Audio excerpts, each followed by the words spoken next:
Welcome. How to insert chart in Google Sheets, spreadsheet or Excel. Here you can see the values, right? This is A1, A2, similarly this is A8. Go to insert. Here is the chart. Click this one.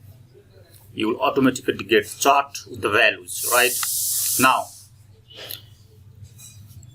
you are seeing here 400, this one A4, right? And you can see here data range, right? A1 is to A8. You can change it, right? Let's do A4 and press enter. Now we are getting the chart for 4 values, right? For A1, A2, A3 and A4. So in this way you can insert the chart in Google Spreadsheet. Thank you very much for watching.